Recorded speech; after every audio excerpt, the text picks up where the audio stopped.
여러분, 안녕하세요. 몽화 작가입니다.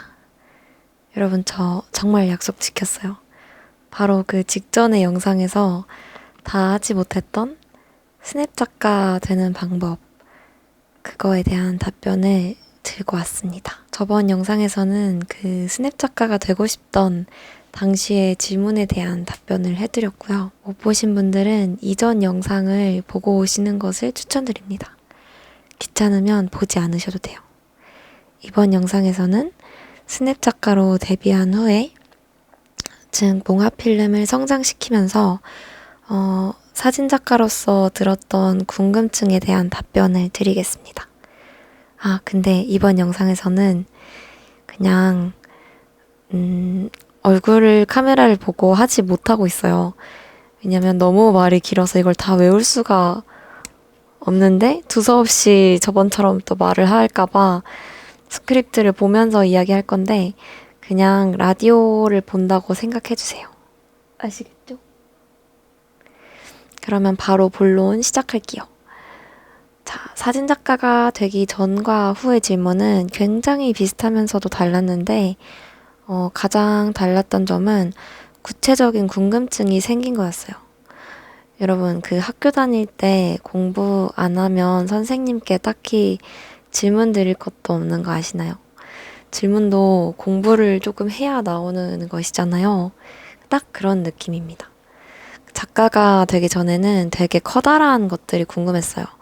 이를테면 사진으로 돈 버는 법, 그리고 사진 잘 찍는 법, 인물 촬영하기에 좋은 카메라, 이런 것들 궁금했는데 작가가 된 후에는 다른 게 궁금해졌습니다. 대표적으로 궁금했던 5가지만 말씀드리자면 어떻게 해야 사람들이 굳이 나에게 사진을 찍으러 올까? 어떻게 해야 다른 사진들과 차별화가 생길까? 어떻게 촬영 단가를 정할까? 어떻게 입소문이 날까?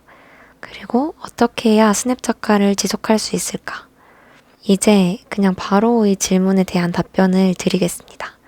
이번 영상에서는 최대한 말이 길어지지 않도록 노력해 볼게요. 우선은 첫 번째, 두 번째, 세 번째, 네 번째 이 질문을 모두 한 번에 답변 드릴 거예요. 왜냐면 떼어낼 수 없는 질문들이기 때문입니다. 우선 이 모든 질문들에 대한 답변은 제가 스냅 작가를 시작하고부터 팔로워가 한 1000명이 안 되던 게시글의 좋아요 수는 70개에서 잘하면 100개 정도 봤던 시기로 생각해 주시면 될 것 같아요. 숫자로 말씀드리고 싶지는 않았는데 이게 가장 상상하시기에 편할 것 같아서 말씀드립니다. 우선 저는 유명한 사람도 아니고 또 경험이 많은 사진 작가도 아니고 그 당시에는 많은 사람을 찍은 작가도 아니었기 때문에 아무리 생각해도 사람들이 저에게 사진을 찍으러 올 이유가 없는 거예요. 저는 자기 객관화가 잘 되는 편이어서 내가 의뢰하는 입장이었어도 많고 많은 작가 중에 나를 택하지는 않겠다 정도는 알고 있었거든요. 그치만 나는 그래도 사진 작가가 아닌 사람보다는 사진을 훨씬 잘 찍고 그리고 아이폰이 아닌 나름 비싼 카메라가 있는 사람이니까 이런 나라도 누군가에게는 필요할 거다라는 믿음만은 있었어요. 근데 그게 누구인지는 몰랐지만요. 저는 저의 필요성에 대해서 끊임없이 고민을 했었던 것 같은데 이런 나라도 누군가에겐 이 생각을 계속하면서 상품에 대한 고민을 했습니다. 어디선가 이런 글을 본 적이 있는 것 같은데 작은 기업이라면 작은 기업만이 할 수 있는 서비스를 제공해라. 이 말이 계속 맴돌았어요. 처음 상품을 파는 순간에는 가장 먼저 이런 솔깃한 생각이 드는데 바로 가격을 낮춘다거나 할인을 하는 것이에요.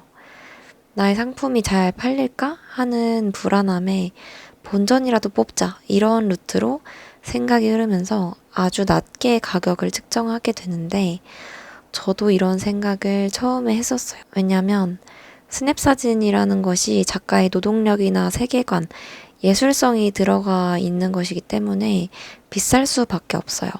근데 그런 시장 안에서 나의 상품이 싸다면 사람들이 나에게 오지 않을까라고 단순하게 생각했습니다. 그래서 제 사진의 단가를 이유 없이 낮추고자 했었죠. 근데 가만 생각해 보니까 제가 미용실을 가거나 배가 고플 때, 잠옷을 고를 때, 이런 때를 생각해 보면 조금 비싸더라도 내 마음에 들고 결과가 만족스럽고 내 입맛에 맞는 것에 기꺼이 지갑을 열지 무조건 싸다고 산 적이 별로 없는 것 같은 거예요. 그래서 이렇게 이유 없이 단가를 낮추는 것은 내 사진의 가치를 떨어뜨리는 것처럼밖에 보이지 않겠다라는 생각이 들었어요. 그래도 저는 그 가격에 대한 고민은 진짜 신중히 했었는데 저런 생각을 하던 와중에 아까 말했던 이런 나라도 누군가에겐 하는 생각이 번뜩 떠오르면서 중고등학생들은 스냅 사진을 잘 찍지 않네? 라는 점을 발견했어요. 요즘 친구들 사진 찍는 거 좋아할 텐데, 그리고 어느 순간보다 다채롭고 또 이야기가 많은 시기가 학창 시절일 텐데, 왜 스냅 사진을 찍지 않는지, 이렇게 생각을 해보니까 당연히 가격이 너무 비싸기 때문이었는데, 학생들이 10만 원이 넘는 스냅 사진을 찍기에는 굉장히 부담이 되었던 거죠. 그래서 저는, 이거다. 내가 도움을 줄 수 있는 것이 바로 이거였구나 하면서 학생 스냅이라는 상품을 개발하게 됩니다. 요즘의 물가와 상관없이 저는 그냥 제 마음대로 학생만을 생각하면서 가격을 측정해 봤는데, 제가 학교를 다닐 때는 한 달 용돈이 10만 원에서 15만 원 사이였기 때문에 5만 원은 정말 큰 돈이었습니다. 근데 용돈을 받지 못하는 학생에게는 더 큰 돈이라고 생각을 해서 3만 원으로 학생 스냅 가격을 측정하였어요. 비싸고 싸고 이제는 더 이상 그런 생각을 하지 않았습니다. 주변에서 걱정 아닌 걱정을 하시는 분도 있었어요. 그렇게 싸게 사진을 찍어줘도 되는 거냐? 근데 저는 안 될 이유는 무엇인지가 궁금했지 후회를 하지는 않았습니다. 그리고 결코 싸다고 생각하지 않았습니다. 사회적으로 오가는 돈이 3만 원일 뿐이지 그 돈에 대해서는 어떠한 가치를 두지 않았고 오직 마음으로 느껴지는 가치를 생각했습니다. 촬영을 하기 위한 장비, 작가의 노동력, 연출력, 예술성 등은 결코 비용으로 측정되지 않는 부분이 있다고 믿었고 저는 그저 누군가의 환경에 맞는 사진을 찍어줄 수 있고 나의 세계를 살 수 있는 그런 기회를 준다는 사실에 마냥 들떠 있었어요. 제가 그 당시에 어려서 낭만에 빠져있는 순수한 대학생이었기 때문에 할 수 있는 생각일지도 모르지만 그렇다면 그때의 낭만적인 제가 굉장히 대견하다는 생각이 들어요. 아무튼 그렇게 저는 학생 스냅 몽화 작가로 알려졌고 정말 많은 학생분들이 저를 찾아주시면서 한 달에 10건 이내로 들어왔던 그 예약이 점점 20건, 40건, 60건이 되면서 현재는 학생 스냅 외에도 120건 정도를 촬영하는 몽화 필름이 되었습니다. 근데 그렇게 학생 스냅이 점점 알려지면서 대학생분들이 대학생 스냅 계획은 없나요? 이런 질문을 주셔가지고 정말 많이 고민하다가 학생보다는 경제적 활동을 자유롭게 할 수 있지만 직장인보다는 경제적인 여유가 없다는 것을 고려해서 6만 원으로 가격을 측정하였고 이제는 또 대학생 스냅 몽화 작가로 알려지게 되었습니다. 원래 몽화 필름의 대표적인 스냅 가격은 그러니까 그 학생 스냅, 대학생 스냅이라는 옵션이 생기지 않았을 때 저의 기본 스냅 사진 가격은 9만 원인데 학생 스냅과 대학생 스냅이 생긴 이후로 저의 피드, 인스타그램이 많이 노출이 되면서 일반인 분들이 더 많이 찾아주시더라고요. 그래서 학생 스냅, 대학생 스냅보다는 기본 스냅 사진의 비율이 더 높아졌습니다. 근데 저는 제 스냅 사진의 비용이 싸다고 생각하지 않고 가성비라고 생각하지 않고요. 대충 찍는다고 생각하지 않고 퀄리티가 낮다고도 절대 생각하지 않아요.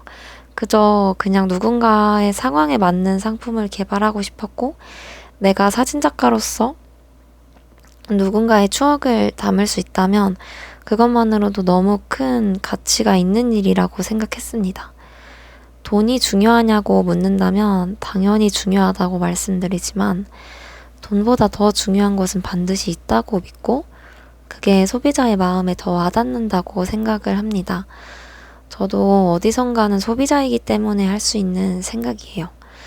3만원, 6만원, 9만원 이런 숫자에 집중해서 저렴할수록 사진의 퀄리티도 별로일 것이다. 이렇게 오해를 한다면 저와 저의 이야기를 모르기 때문이라고 생각을 합니다. 사실 누가 뭐라고 해도 저는 아무런 타격이 없기도 하고요. 왜냐면 저는 진짜 진심을 다해서 촬영을 하고 있고 그 사실을 제가 알고 있기 때문에 그리고 저와 함께 촬영하셨던 손님분들은 모두 느끼셨을 거라고 생각을 합니다. 아무리 저렴하더라도 가치가 없다면 그 누구도 소비하지 않을 거라고 생각을 해요. 제가 위에서 4가지 질문을 한 번에 답변 드린 이유를 아시겠나요? 왜 사람들이 굳이 나에게 사진을 찍으러 올까? 에서 나의 필요성에 대해 고민을 하다가 학생들을 위한 사진작가가 되자 라는 아이디어가 먼저 떠올랐고, 그것 자체로도 다른 사진 상품들과 차별화가 됐으며 목적과 이유가 있는 단가를 설정할 수 있게 되고 자연스럽게 지인들에게 소개가 되면서 유일한 학생 스냅, 대학생 스냅 작가로 알려지게 되었습니다. 저는 이제서는 이 과정들을 하나하나 문장으로 설명할 수 있게 되었지만 그 당시에는 누군가에게는 내가 필요하다라는 생각만 했습니다. 여러분도 저와 같은 고민을 하고 계신다면 사람들이 왜 굳이 당신에게 사진을 찍으러 가야 하는지에 대한 답을 찾는 것을 추천드립니다. 굉장히 생각의 폭을 넓히는 데 도움이 됐던 질문이라고 생각해요. 자, 이제 마지막 질문이었던 어떻게 해야 스냅 작가를 지속할 수 있을까에 대한 답변을 드리려고 하는데 이제 저한테 중요한 것은 지속해서 사람들이 몽화 작가를 찾아주는 것인데요. 이 질문에 대한 답변은 현재까지도 고민을 하고 있습니다. 아마 앞으로도 쭉 하지 않을까 싶은데 아직까지 저의 생각은 이렇습니다. 타인에 의해 욕심을 내지 말자.